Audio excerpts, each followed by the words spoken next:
Work rules in Canada during and after your study. This is the topic of today. In this video, I am going to cover all the situations that can happen to you during your stay in Canada. If you are going as an international student, can you work immediately after landing in Canada if your classes are not started?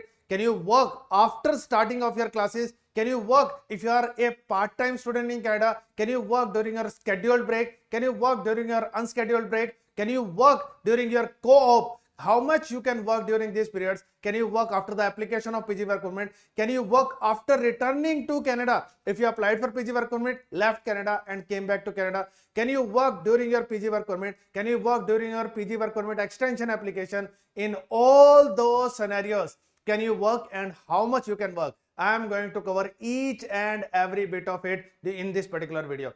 So to understand how much you can work and when you can work in this particular video, so just stay with me to understand this in this particular live session, in this particular session. So first situation is immediately after landing in Canada, can you work? So first situation is what you need to check.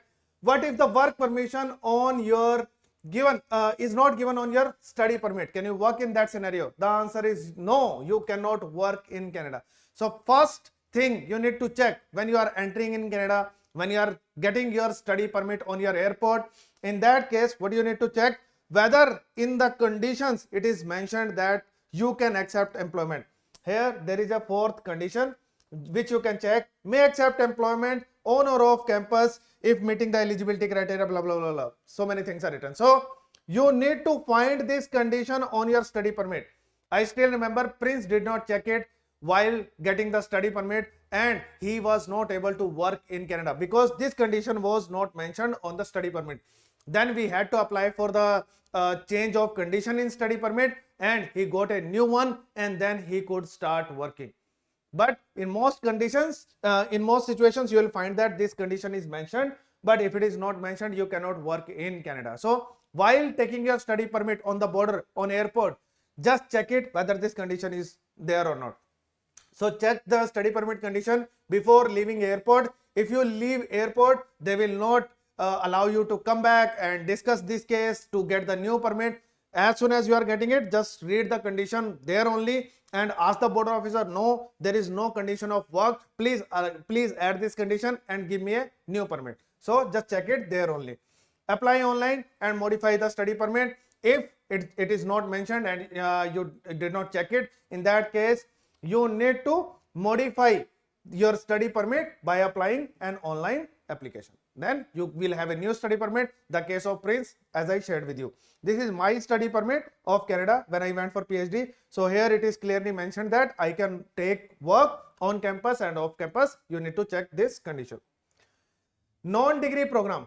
If you are going for a non-degree program where the program is separate and it is not leading to any degree or diploma, in that case, you cannot work in Canada during this entire duration of this degree program. Usually the program is of 3 to 4 months. In most cases it can be of 2 months as well. But if you are doing a prerequisite program, doing a non-degree program, you will get the offer letter. There it will be clearly mentioned that you cannot work in Canada.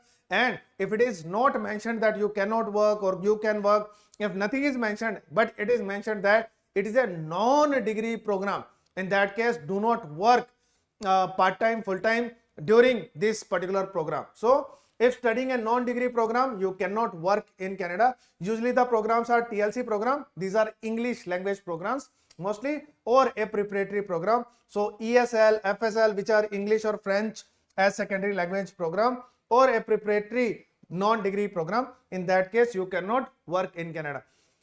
This preparatory program can be a foundation program as well. But foundation program is a bit complex. Why? Because foundation program can be a separate program or it can be the part of your regular program. If it is a part of your regular program, you can work part-time. There is no problem in that. But if it is a separate program, just like TLC program, it is in Trinity Western University. They have a TLC program. So if it is a separate program as a foundation, in that case, you cannot work during this particular program when your real master's or bachelor degree is going to start. then only you can start working part-time, otherwise you cannot work. So during this particular program, do not work. And you will get this letter from the university as well, whether this program is a separate program or it is a foundation program which is merged in your regular master degree program. So if your master degree is also started and along with that you are taking 1 or 2 courses separately, additionally as a foundation, great. In that case you can work part-time. But if you are just doing a separate foundation program, just like TLC program, which is a non-degree program, and your master degree is not started yet, you are not registering for any courses of master degree, in that case you cannot work part-time in Canada. Next is foundation courses. I have already explained. Foundation courses, if it is the part of your degree or diploma, you are doing a master degree, you are doing a bachelor degree, and your foundation course is the part of it. Your degree, master degree or bachelor degree or PG diploma, UG diploma, it is also started. You are registering for it. Additionally, you are taking 1 or 2 courses as your foundation program. In that case, yes, you can work for 24 hours per week. There is no problem in that. But if it is a standalone foundation program, just like TLC, I have explained. So in that case, you cannot work. And 24 hours are not transferable to next week. I will not explain it again and again. Whenever I am saying 24 hours per week, that is your part-time work which is allowed in Canada. Full-time work means any number of hours. And part-time work means 24 hours per week you can work. And it means that 24 hours per week, if you do not consume it in this week, okay, in that case you cannot work more than 24 hours in next week. So next week again it will be these are not transferable, and next week you can again work 24 hours per week. Suppose you worked for 0 hours. Suppose this is week 1. Out of 24 hours per week, you work for 5 hours per week. Next week 2, then you can work just 24 hours per week only. And if you are able to do 24 hours per week, great. If you do not work for 24 hours per week, in that case next week you cannot work for 48 hours per week because you did not work in last week at all. So this is not allowed. So each week 24 hours again, each week next again 24, 24, 24, 24, 24. But you cannot transfer. If you are unable to work in a week, you cannot transfer the remaining hours in next week. So here in this example, suppose you worked for just 5 hours, 19 hours did not work, you did not work. So you cannot transfer 19 hours in next week. So you cannot work 24 plus 19 hours.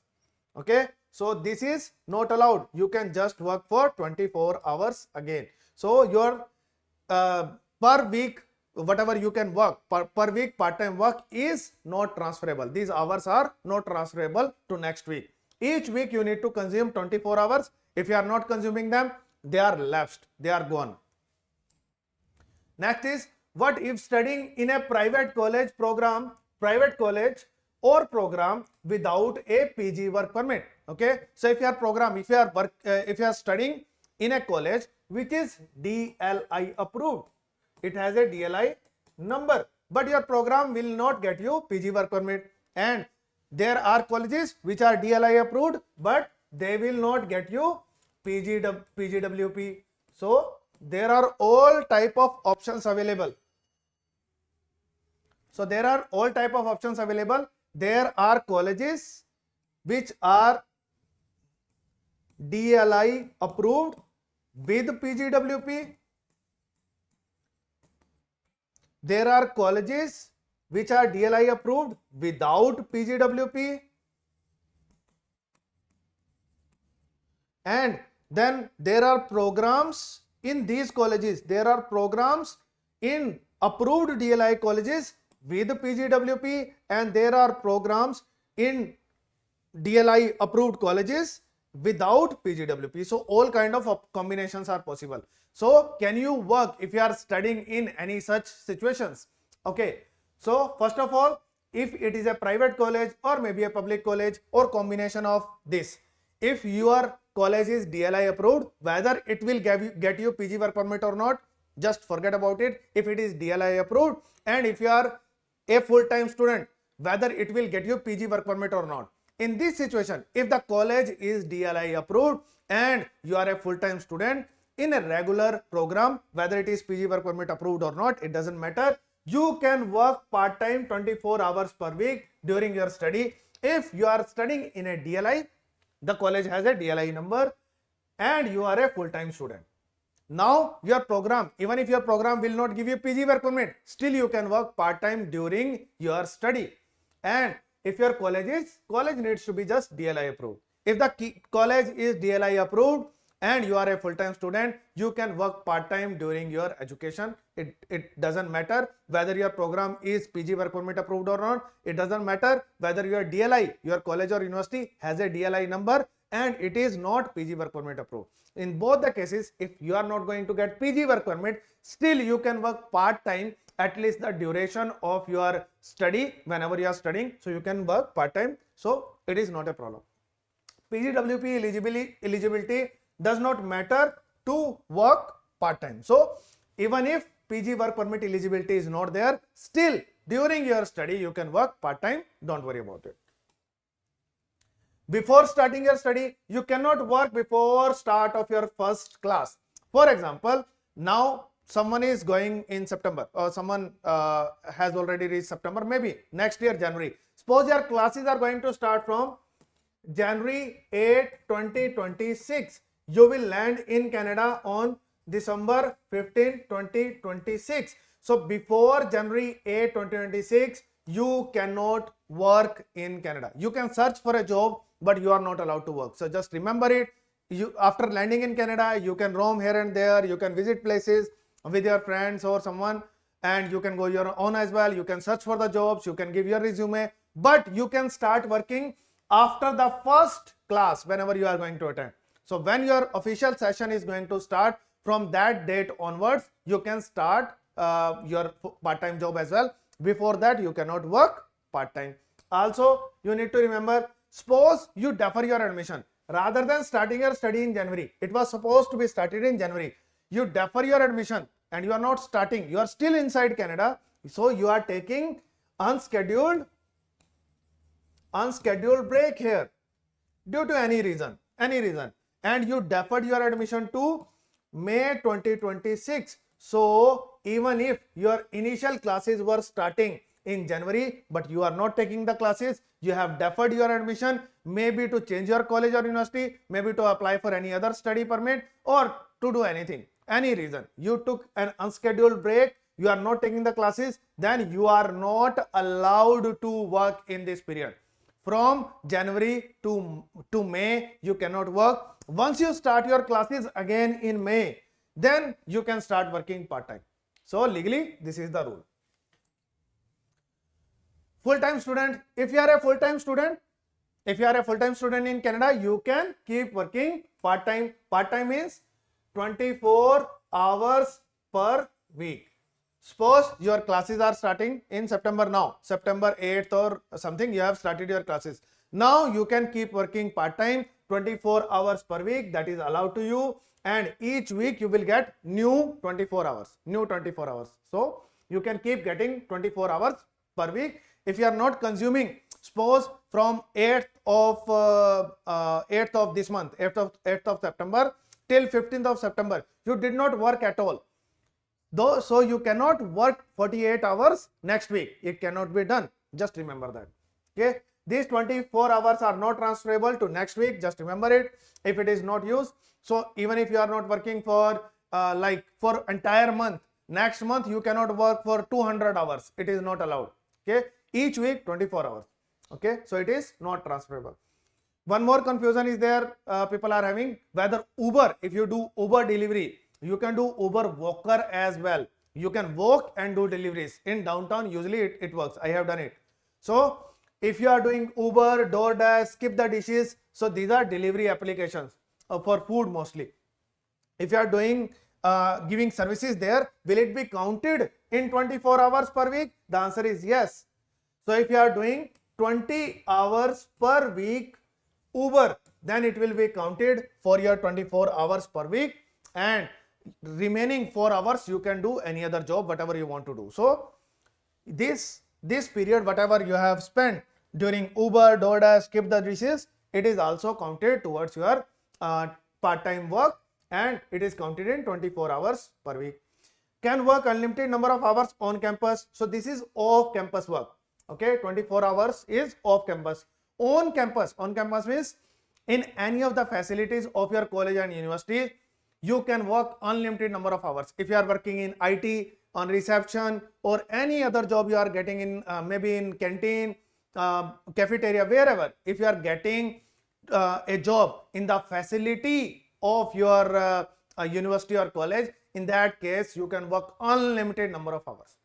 Just if you are having an employer outside your university, inside Canada, outside your university, in that case that work cannot be more than 24 hours per week. So if you need to make a graph for that, just I am making it for you. International students are not allowed to do freelance, or I am explaining this to you as well, just with the help of a graph.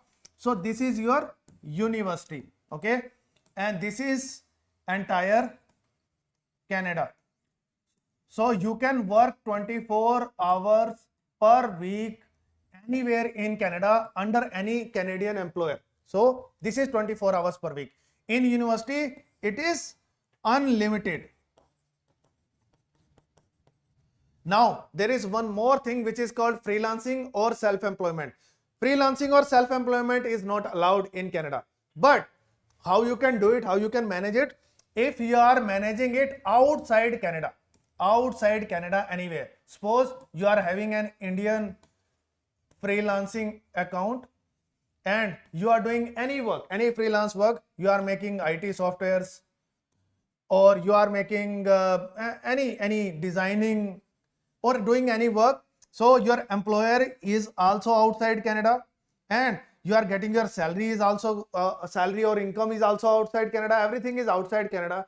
Then you can manage some income through freelancing as well, which is not under a Canadian employer, and you are not getting your income in Canada.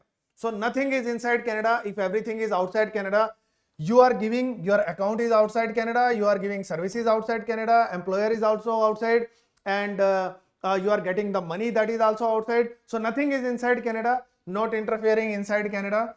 Then it is perfectly fine. You can keep earning. Don't worry about it. I have my friends who have worked for an IT company which is based in India, and he was working full time. He did not leave his IT job. His company allowed him to work remotely. So he was working from Canada, and day and night. In daytime he was working part-time for some other local businesses. So he was working in Canada, he was working for a company in India. He was earning really good. During COVID he has done it. So it is allowed. He has got his PR as well, his PG work permit as well. Everything is done. So you can serve to a company. You are here in Canada, you can serve to a company in India or outside Canada, keep getting your income. So this can be a salaried job, this can be freelance work as well. It will become an additional income for you. So this can be done to increase your income. Next, part-time student. Who is a part-time student? Who can become a part-time student? So if your 1 or 2 subjects are pending in the last semester, then you can become a part-time student. Otherwise, you need to register as a full-time student all the time. For example, your study is for 4 semesters. Okay, so you have completed 1 semester, 4 subjects, second semester, 4 subjects, third semester, 4 subjects, fourth semester, 4 subjects, and now you have failed in one of the subjects. Here you have failed, so rather than clearing 4, you cleared 3. 1 subject is pending. So in last semester you need to complete only 1 subject, and here you will become a part-time student. So in the last semester, you were a full-time student all the time during your entire study as an international student. In last semester, only 1 subject or 2 subjects are pending or 3 subjects are pending. Then you can become a part-time student in Canada. And even if you are a part-time student in Canada, in the last semester, you are allowed to stay as a part-time student. Otherwise, in the first semester, you cannot be a part-time student. In the last semester only, you can be a part-time student. You cannot become a part-time student in between your study. In the last semester only you are allowed to become part-time student. There also you can work part-time 24 hours per week off campus, and these are not transferable. Uber, Doordash is counted, and you can work on campus any number of hours even if you are a part-time student. So you can consider part-time studentship as a full-time studentship if you are in the last semester. Same rules are going to apply as we discussed for full-time student. Next is scheduled break. So just understand the difference between scheduled break and unscheduled break. During the scheduled breaks, you can work unlimited number of hours. During the scheduled breaks, you can work unlimited number of hours. For example, and there are multiple situations in that. In Ontario, what is a popular scenario? You study for 2 semesters and then they give you break of 1 semester. This is a break, and then you study 2 semesters and your study is over. During this break, you can work full time, any number of hours, and you can earn to pay your second year fee. That's how you can proceed. Some universities allow you to take a break. Some universities force you to take a break. Some universities do not allow you to take a break. So different type of colleges and universities are there, and you need to go with the policy of that college or university. You cannot decide, okay, I have studied for 2 semesters, I will take a break now. No, you can't decide it.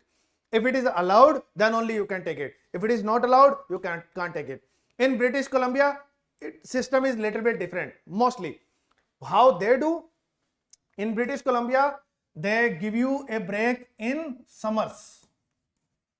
There is a concept of summer break, and it is there in other places as well. Summer break means from May to September you are going to have a break. So from September onwards, classes are going to start, and you take one semester classes from Jan to April.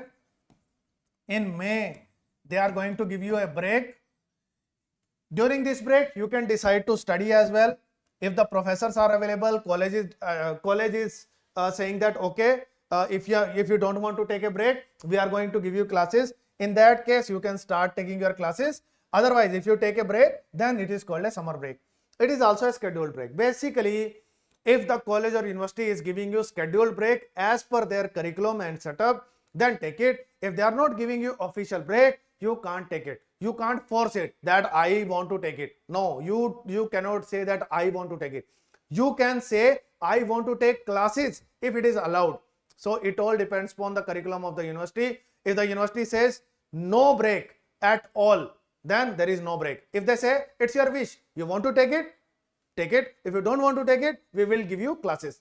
So you are having flexibility in that case. If university say no, it is forced, you have to take it. In Algoma, it is forced. After 2 semesters, you have to take a break, and your study master degree usually completes in 20 months if the professors are not available. In that case, for 8 months of classes, 4 months of break, then 8 months of classes. So they force you to take a break.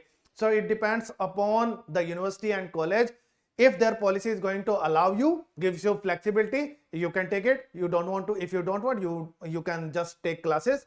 Then it all depends upon university. You can decide if they are giving you a choice of taking classes or not to take classes. So scheduled break, if university gives you official break, it is called a scheduled break. You can work full time in your scheduled break. Full time means it's not 40 hours, it's unlimited number of hours. You can work 100 hours per week as well. Between 2 semesters, usually 1 to 4 weeks of time. So there are scheduled breaks. What kind of scheduled breaks are there? So if it is between 2 semesters, for example, you are studying from January to April, and in April, 15th of April, your classes are finished. Next semester will start from 8th of May. Then between 15th to 8th, so these are approximately 23 days. During this break as well, you can work full time. So There are back-to-back semesters. There is no break of one complete semester. These are back-to-back semesters. You started your classes in January, ended on 15th of April, and from 15th of April to 8th of May. This is an example. This can be 1 week as well. This can be 2 weeks as well. In ETS Montreal, usually we had like 2 weeks of break. And as a PhD student, I was not allowed to work full time during that break as well. We got a separate notice that PhD students are not allowed to work full time. So it all depends upon the policy. But if you are having in normal study, if you are having a break or a difference in 2 semesters of 2 weeks, 3 weeks, 4 weeks, during this period as well, you can work full time. Or if there can be a semester break, a full semester is a break. For this, we have given this example. You took your classes from January to April, then this is a semester break or summer break, and after that you will start your classes from September to December. So this entire 4-month of period is a break, and during this period as well you can work. So you can work between 2 semesters as well. You can work during the entire semester break as well for 4 months, 5 months. So it is allowed. So here you are allowed to work full time. So it can be semester breaks are usually 2 to 4 months. Usually it is 4 months. Break cannot be more than 150 days. Just remember this. Do not take 2 breaks together in Canada. You cannot have 2 breaks together in Canada. So one break, maybe you took unscheduled break and one break was given by university, it become 2 breaks. It is not allowed. There cannot be consecutive 2 semesters break where the length is increasing more than 150 days. Just remember this. So you are not allowed to take 2 semester breaks together. It is not allowed. Even if the college is allowing you or forcing you. Sometimes college say that we don't have the professors, we can't take you in this semester. No, this is not allowed. College may not have any problem with that, but you will not get PG work permit. So you cannot have a break of more than 150 days. Tell them, no, I cannot have 2 breaks together. It cannot be any combination, whether it is unscheduled and unscheduled, unscheduled and scheduled, scheduled and unscheduled, scheduled and scheduled. No, 2 breaks are not allowed together. More than 150 days of breaks are not allowed. Just remember this. So do not take a break of 6 months. It will become 180 days. It is not allowed. Just remember this. So to work full time as well, it should not exceed difference between 2 semesters. When you are studying as full time student, it cannot exceed more than 150 days. Just remember this. Next is unscheduled break. So you should not take unscheduled break. Just avoid it in all situations. Why you should avoid it? Because if you are taking unscheduled break, then first of all, you cannot take any scheduled break along with unscheduled. Then you need to take permission in this scenario, special permission, and you cannot take 2 breaks together as well. And then you need to explain in your PG work permit application, why did you take this break? Because you needed to study in Canada as a full-time student all the time. Then why you are taking breaks there? So there should be exceptional circumstances for that.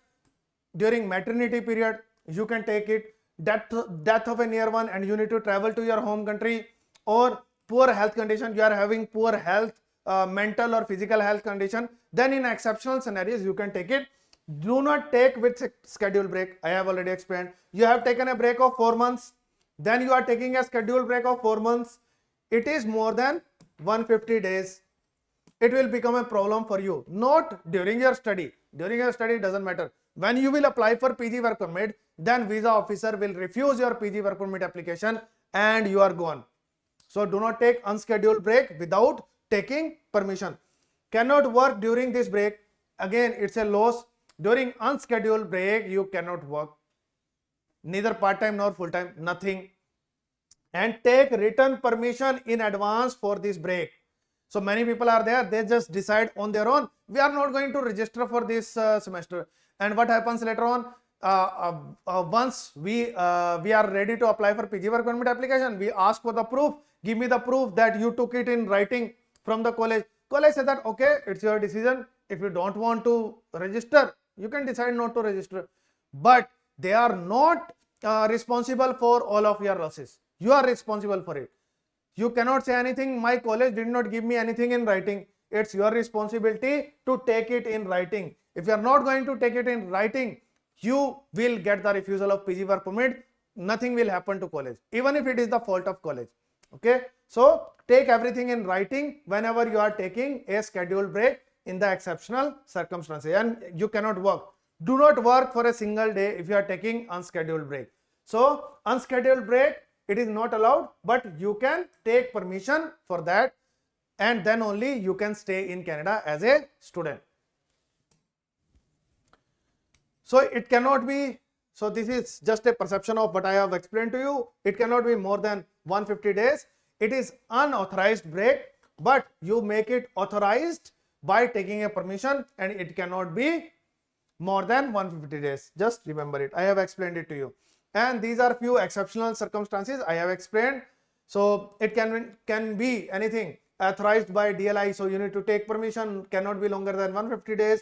Medical reason, pregnancy, family emergency, death, or anything, any exceptional circumstances. Then you can take this unauthorized break, and you can convert them into unscheduled break or authorized break by taking permission from the university or college. Okay, next situation is, can you work between two programs? So you completed 1 year of PG diploma, and now you are taking a break of 4 months, and then you will start your PG diploma, 1 more year of PG diploma after 4 months of break. Can you work during this break? The answer is yes, you are allowed to work during this break if you are on valid study permit. If you are having valid study permit, or you have applied for the extension of your valid study permit. Can work full time. During this break, you can work full time. For example, you are going to complete 1 year of program in December this year. Next year, you are going to start your classes from May 2026. So you have a break between January and April. January, February, March, April. So you are having a break of 4 months. During that break, can you work? Yes. First program is successfully finished. Okay. So it's not like your first program is not finished and you are enjoying your break and working full time. No, that is not allowed. So first program is finished in December. Got admission in the second program. So your second program is already, you have got the admission. It can be in the same college, can be in the different college. It's both are fine. Have a valid study permit or applied for the extension. So you may be having your study permit till March 2026 because your classes are ending in December 2025. So you are having 3 months more study permit. Then you apply for study permit extension, maybe for the same college, maybe for a separate college. And if you have applied for that extension, then even in April, even though you don't have a valid study permit, your study permit is already finished in March 31st, 2026. It is already finished, but you are on implied status. You haven't got the result. Still, you can keep working in April. Don't worry about it. So you have a valid study permit or applied for the extension. So you can keep working during that break between two programs. It is allowed. It cannot be more than 150 days. You cannot take a break of, again, more than 150 days. So you cannot start next program in September next year. It needs to be starting in April or May 2026. So break cannot be more than 150 days. Apply for a new study permit well in advance if changing DLI or college. Why this? Because if you are changing your DLI, changing your college or university for the second program, in that case, the processing, unless the processing is finished, you get the approval, you cannot start your study in the next college. So you should apply for your study permit extension well in advance. So if you want to apply for a new college next year in January or in April, take admission now and apply for study permit as soon as possible, because it can take 3-4 months of time to get the approval, and then you can start taking your classes. So apply for study permit extension well in advance if you are going to change your college or university. If you want to study in the same college, you are taking a second program. First program was also in McEwan University, second also in McEwan University. So in that particular scenario, even if you are on implied status, you can start your classes. But if you are changing your college or university, you cannot start your classes unless you get the approval. That's why apply. If you want to change your college or university, apply for study permit extension in advance. Apply for a visitor record if crossing 150 days. So there is one trick that you need to keep in hand. that if you are exceeding 150 days of break in Canada due to any reason, apply for a visitor record extension, visitor record, so that you can show to visa officer at the time of PG work permit application that you applied for a visitor record because you were unable to maintain your full-time studentship and you were having a break for more than 150 days. So that's why you applied for visitor record as well. So if you are going to do it, in that case, you will have something to show to visa officer that I was unable to study, but I applied for visitor record as well, just to maintain my stay in Canada, and I was not working during that period. So that's what you should do. Next is, after completing your study, but before getting course completion letter, I will write course completion letter as CCL in future. So whenever I say CCL or CCL is written, it is course completion letter. It is actually the provisional degree what we get, or the real degree, provisional degree. It means your course is finished officially.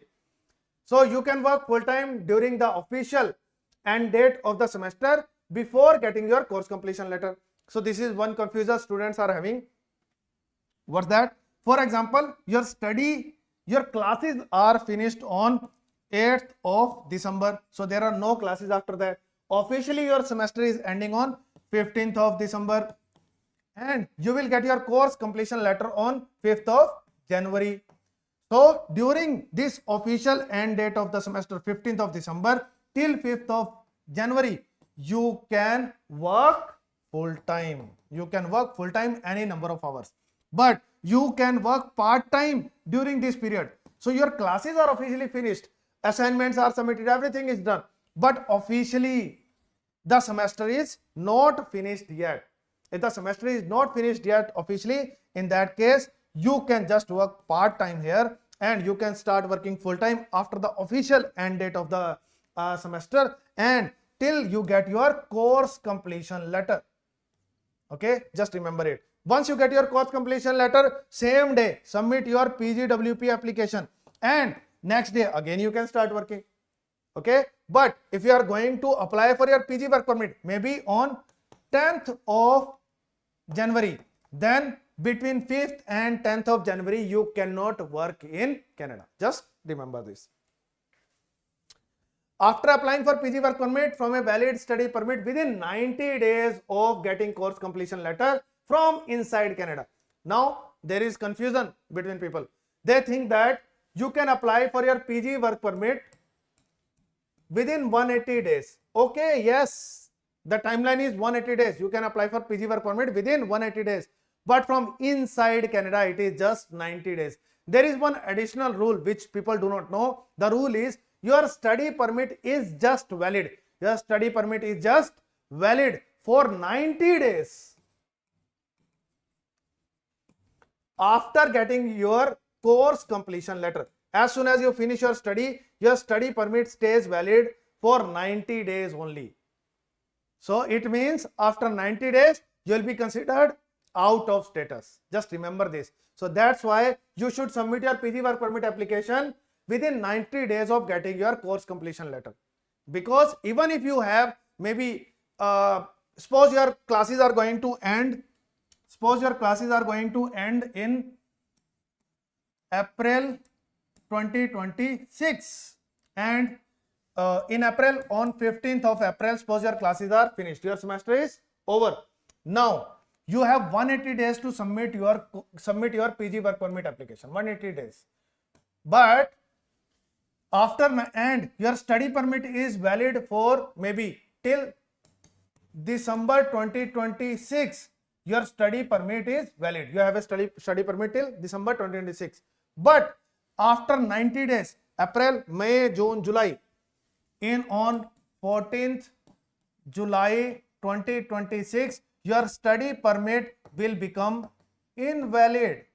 Why it will become invalid? Because you can your study permit is valid only for 90 days after getting your course completion letter. So if you are getting your course completion letter on 15th April and your study permit is valid till 15th December 2026, you have a long study permit, but automatically inside IRCC will consider it on 14th of July, it is invalid. And after that, you will be considered out of status. So that's why what you need to do, once you get your course completion letter, within 90 days, you should submit your PG work permit application from inside Canada. If you don't do it, in that case, you will have to submit an PG work permit application. In that case, you will have to restore your status, and by restoring your status, you will submit your application for PG work permit. It is a loss of money, approximately $400 extra fee you need to pay for restoration, and additionally, you cannot work in Canada. Otherwise, normally, if you submit your application within 90 days, you can start working full time. So if you submit your application within 90 days of getting your course completion letter, you can start working full time after the submission of PG work permit application. Quite simple. You can start working full time, and this experience is counted for PR as well. As soon as you submit your PG work permit application, you can start working full time, and this experience will be counted for PR. Okay, so how the timeline looks? For example, let's take an example of December. On December 15th, you complete your study. Semester study ends. Semester is over.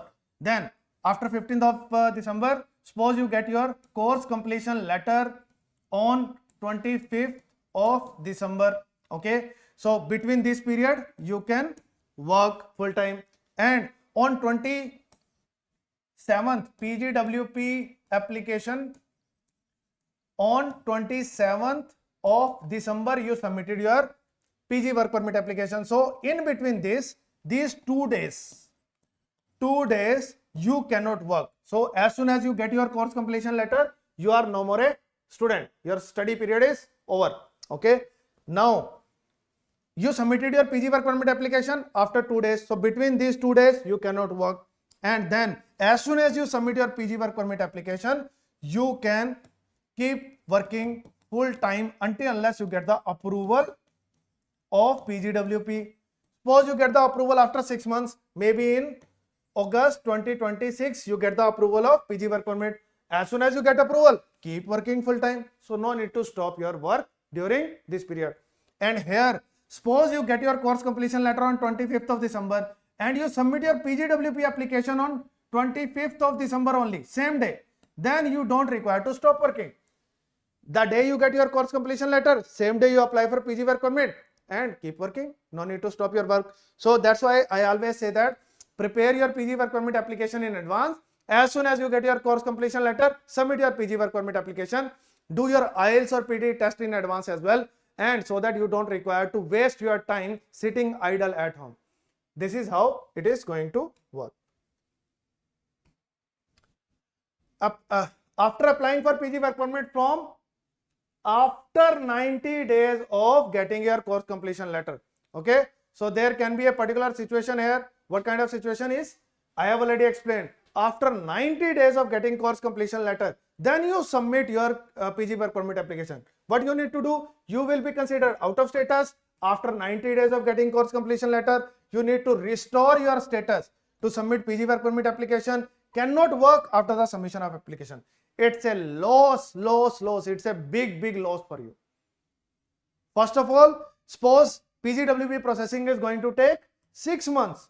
So it means for next 6 months you cannot work. If it is going to take 8 months, for next 8 months you cannot work. It's a big loss for you. And you need to pay extra fee for your restoration of status as well. What is the extra fee? It is $150 to restore your status as a student. Restoration status fee is $229 and $255 is for PGWP. So this is a loss, approximately $400 you are going to lose in this process. And then you need to explain as well, what were you doing for last 3 months? Unnecessary issue. You are first losing 3 months of time because you were not working. As soon as you get course completion letter, you have to stop working. You did not submit your application for 3 months or more than 3 months. So 3 months are already gone. 7-8 months, you will get the approval. So for 1 year, you have lost it. 1 year of time you have lost unnecessarily. So submit your PG work permit application as soon as you get your course completion letter. After applying for PG work permit from outside Canada, this is for inside Canada. So inside Canada, there are two periods. 90 days as a genuine student, as a student, you are considered on valid study permit and submit your application and start working. Second, after 90 days, you are out of status, but still you can submit application. There is one situation is you come out of Canada, then you have 180 days of time to submit your application. There is no concept of working in Canada or not working in Canada. There is no concept because you are outside Canada. Anyway, you cannot work in Canada. Outside Canada, you can work. There is no restriction in that. So you are outside.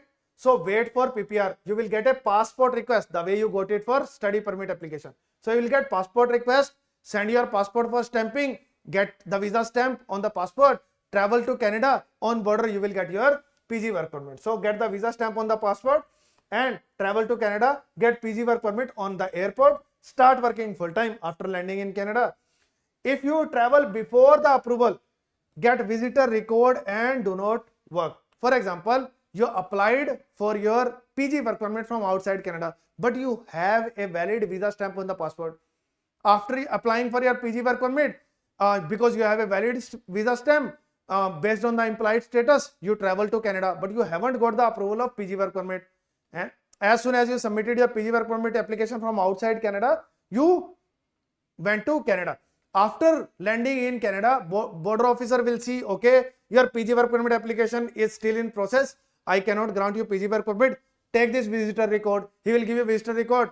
You will enter in Canada, but you cannot work until unless you get the approval of your PG work permit. So you need to wait for the approval, then you can start working. Next is work in healthcare. This is one special condition. Work if there is no restriction on your work permit. You can work in healthcare only if there is no restriction written on your work permit. Usually, how to remove that restriction?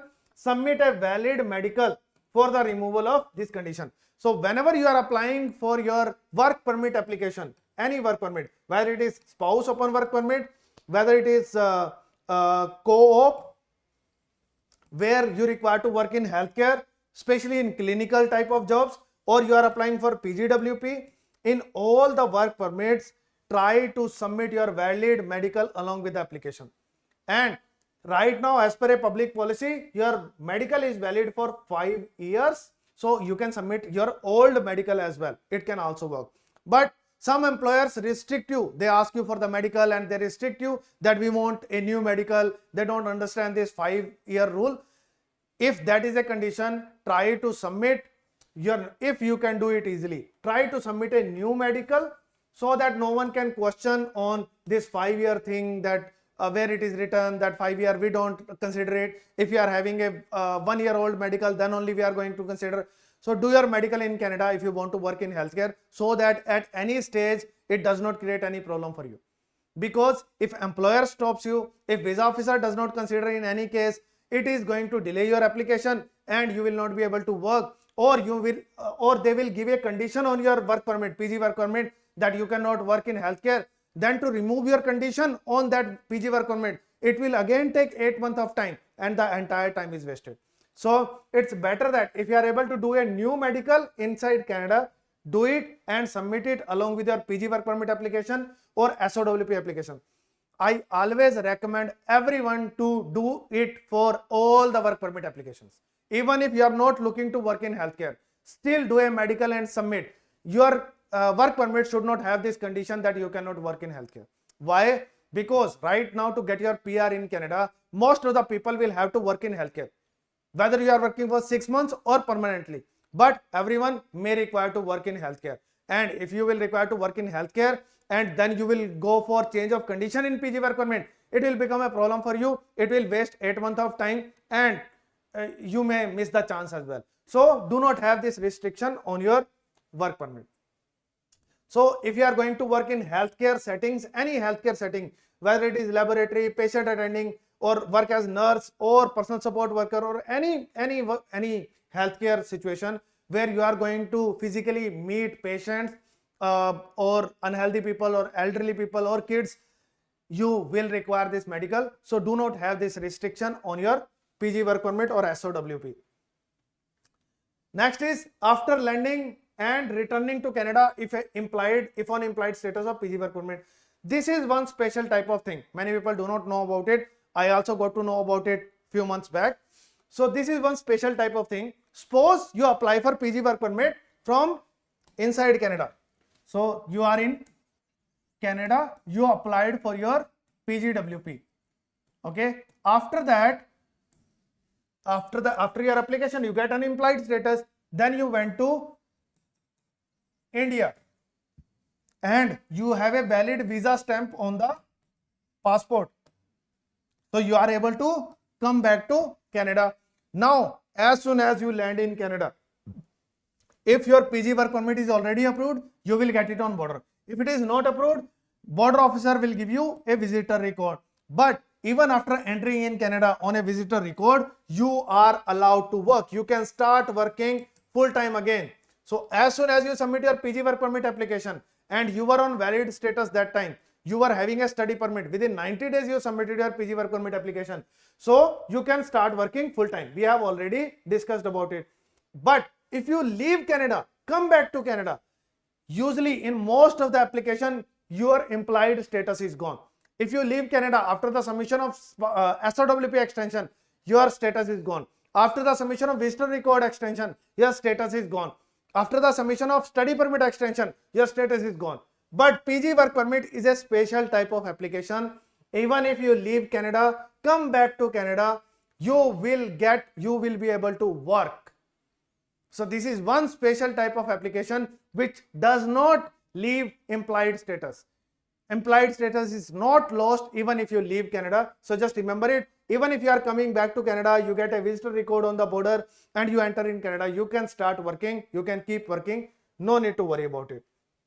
So after you are leaving and returning to Canada, after the submission of PG work permit application, if you submitted your PG work permit within 90 days, after getting your course completion letter and had a valid study permit that time, then implied status will continue. Even if you have left Canada and came back to Canada, start working full time after returning to Canada. Border officer can give you a visitor record, but still you can keep working full time in Canada. Next is after getting PG work permit approval. Once you get the approval, keep working full time. There is no restriction in that, and plan for your Canada PR. So because your experience, as soon as you submit your PG work permit application, your experience is counted for PR. Even after getting your PG work permit approval, still your experience is counted for PR. Your entire experience will be counted for PR. So start planning for your PR as soon as you submit your PG work permit application, especially after the approval of your PG work permit. Next is after getting PG work permit refusal. This is something tricky. If you get the refusal of PG work permit application, it should not happen to anyone. If you have made some blunder in the application, then only it is going to happen. Or you have done unscheduled break, or taken unscheduled break, or you have taken a break for more than 150 days, or you were not a full-time student, or you did not take classes, or you have some criminal history in Canada, or any other violation. So if you did anything wrong, or you are not having the proper IELTS score, you need to now have English test score as well, CLB 7 if you have studied any program in a university, and CLB 5 if you studied your entire programs, 1 or 2 whatever programs you have studied from a college, then CLB 5 or CLB 7 in IELTS, CELP, PT, whatever test you want to take. If you did not even submit it, if the score is not appropriate, you will get the refusal. So these are some situations which will lead to refusal. If you get the refusal of PG work permit application, stop working immediately. This is the most important thing.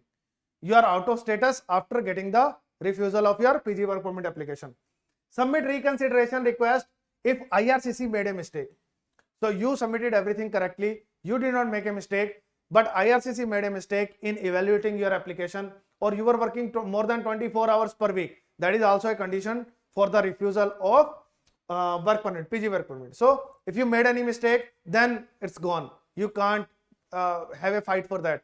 But if you did not make any mistake, if you have justification, in that case submit a reconsideration request stating that so and so issue happened and you considered it wrongly. This is the justification for that. These are the proofs, and please reconsider my application and give me PG work permit. Okay, this is one. But do not wait for the approval based on reconsideration request for more than 90 days, because you will get 90 days window to submit one more application. Okay, if you cross this 90 days, game is over. Okay, so wait for it for 30 days. If you don't get it in 30 days, submit a new application, but stop working. You cannot work after getting the refusal of PG work permit. 90 days to restore status and reapply for PG work permit.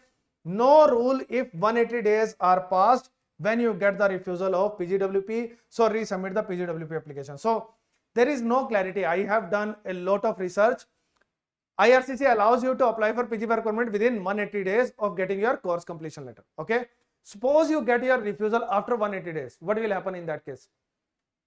So there is no clarity given by IRCC on that. This is kind of a gray area. No clarity on that. Just because it is written in the refusal letter, you have 90 days to restore your status and submit a new application. So you can proceed and submit one more application of PG work permit. Nothing else can be done in this scenario. We hope that you are going to get the acceptance of PG work permit, but on internet, on official website, nothing is written. If you are going to get your refusal after 180 days, even if you are on implied status, this is not your mistake. IRCC delayed your approval for 180 days and they gave you refusal after 180 days. So there is logically there is fight in that. You can have a fight that it is your mistake, not my mistake, because you delayed my application for 180 days. Now 180 days are crossed, you gave me a refusal and this is unnecessary refusal and I have justification for everything. If IELTS was not there, today I have the IELTS, consider it and give me PG work permit. So yes, logically there can be a fight. When it is a gray area, it can go in favor of you, no need to worry. Next is after getting less PG work permit. For example, you should get your PG work permit for 3 years till 2028, but your passport is expiring in 2027. Then you will get your PG work permit till 2027. So due to the expiry of passport, if you are getting less PG work permit, mistake of visa officer. Sometimes visa officers consider that I don't consider this 2 year of PG diploma as 2 year, I consider it 1.5 year. So I'll give you 1 year of PG work permit. So it can be a mistake of visa officer as well. Apply, in that case, apply for extension and keep working on implied status. So as soon as you get your PG work permit and suppose you get a new passport now, during the processing of application as well, you can renew your passport and submit it to IRCC through web form that I have changed my passport, this is my new passport, give me a full 3 year of PG work permit, so that you don't require to apply for extension and wait for it. So if that is the case, this you will get to know after getting the approval of PG work permit, but this you will get to know in advance. If your passport is till 2027, you will not get PG work permit more than 2027. So apply for a new passport as soon as possible and submit it during the processing of PG work permit application, or later on you can submit an extension application. During the extension application, when it is running, when you are on implied status of PG work permit, during that period as well, you can keep working, don't worry about it. Can apply for online or offline. On the website it is written that you can apply for offline PG work permit extension offline, but we have applied online as well and you will get approval. Online is easy to track, but if you want more time and if you don't care whether you are able to track your application or not, in that case you can apply offline as well. Offline, usually for many months you may not hear anything, you will not be able to track everything online, and connecting that application to GC key is also difficult. So I always feel that applying online is always good, so try to apply online. We have done it both the ways and you will get approval, don't worry about it. Co-op internship. So co-op is a special type of period. You are still a student, but you have a mandatory part in your curriculum. It is co-op or internship. Usually in hospitality is there, or in some master degree it is also there. So many times you will get internship. So need co-op eligibility on study permit. Whether on the same study permit, it should be written that you are allowed to work on co-op, or there should be a separate permit for that. It should be given by the border officer, or you can apply for a co-op work permit separately. there is no official charge for co-op work permit, and during this period, so you can have it on your study permit or a separate co-op work permit, anything is fine. So it can be a separate sheet, or on the same study permit it can be written you are allowed to work as co-op as given in your offer letter as per the curriculum. So it can be in the study permit or a separate co-op work permit as well. Work full time during co-op. So you can work full time during co-op in the designated companies which are authorized by your college or university. So what you need to say, I am getting this co-op or internship in XYZ company. College will say, okay, you can work. Go work there, submit the report to us after 4 months. Okay. So if it is authorized by your college or university, in that case, you can keep working full time during that designated company, which is in the knowledge of your college or university. Additionally, you can work part time as well. So you are working full time in a particular company and you are doing over deliveries as well for 24 hours per week. So that is also allowed, because this is the part of your study, and this is along with study you can work full time. So you will be able to work part time as well.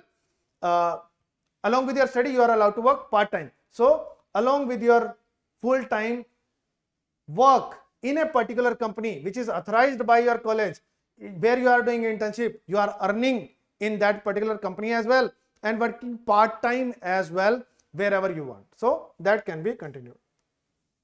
Next is working after PG work permit expiry. Okay, so you went to Canada, you completed 2 years of study, you got then your PG work permit was under process for 6 months, then you got a PG work permit for 3 years. So this entire period is gone. You haven't got your PR. That first of all, try to get your PR in the first 2 years of your PG work permit. It should not go to the last year. Still, in some cases, if it happens, what are the things that can be done? First is dummy PG work permit application, try to avoid. Why try to avoid? Because IRCC can implement a system anytime to catch this type of dummy applications, fake type of applications, where there is no base to get the PG work permit extension, but you are still applying for it just to extend your stay and work in Canada. So this is not really recommended. What else can be done? You can apply for visitor record to stay in Canada without work. So you want to extend your stay in Canada, but you cannot work. Visitor record is a better application after the expiry of your PG work permit. Okay. Apply for a closed work permit. If any employer is ready to give you LMIA on low cost or free of cost, in that case you can get closed work permit as well.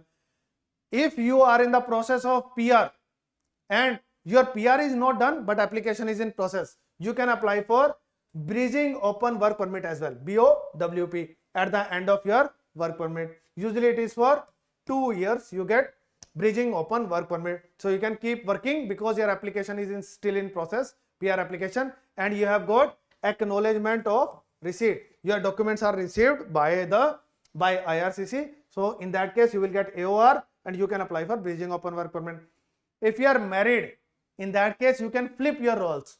So earlier husband went on study, wife got open work permit. Now wife can go on study, husband will get open work permit. This way you can extend your stay for 5 years. 2 years of study, 3 years of PG work permit will get you 5 more years in Canada to make your PR possible. So, but try to get your PR. You should not reach to this stage that your PGWP is expiring. If you will make mistake, so people who are with me, who are engaged with me, I am making PR pathways for them through healthcare, through education. I am guiding them along with their study. No need to wait to reach to the end stage to plan for your PR. Plan for your PR as soon as you land in Canada. That's how you should do. If you will not make any mistake, if you are flexible to change your location, if you are flexible to change your job, in that case you will get your PR. If you are not flexible, you will not get PR, and you will see that you will be reaching to the end of your PG work permit. Last but not the least, spouse open work permit. Spouse on open work permit. Spouse can always work full time after landing in Canada. You can keep working even if the primary applicant leaves Canada. I have seen, I don't know what happens in Canada. I have seen many separations. Their the wife is not happy, wife leaves Canada, husband has spouse upon work permit, husband can, or wife, whosoever having the spouse upon work permit, can keep staying in Canada even if the primary applicant leaves country, leaves studentship. In that case, you have the spouse upon work permit, you can keep enjoying it, you can keep working, don't worry about it. Can work during SOWP extension whenever we are applying for study permit extension of primary applicant. Along with that, we apply for SOWP extension as well. During this extension as well, you can keep working. Or if you are applying for SOWP, PGWP of primary applicant, and along with that we apply for SOWP extension, in that as well you can keep working. So whenever we apply for SOWP extension, you can keep working, no need to worry about it. Should not leave Canada during extension. SOWP extension applicants cannot leave Canada during the processing of the application. Just remember it. As soon as you leave Canada, you will lose your implied status. And to come back to Canada, you will require a valid visa stamp on the passport. Even if you have a valid visa stamp and enter in Canada, you will get a visitor record. And your SOWP extension application can be refused as well. Whew. So that's it for this particular video. I have tried to explain what are your work conditions. I tried to cover almost all the conditions that can happen to you as a student on PG work permit, or if you are on spouse upon work permit.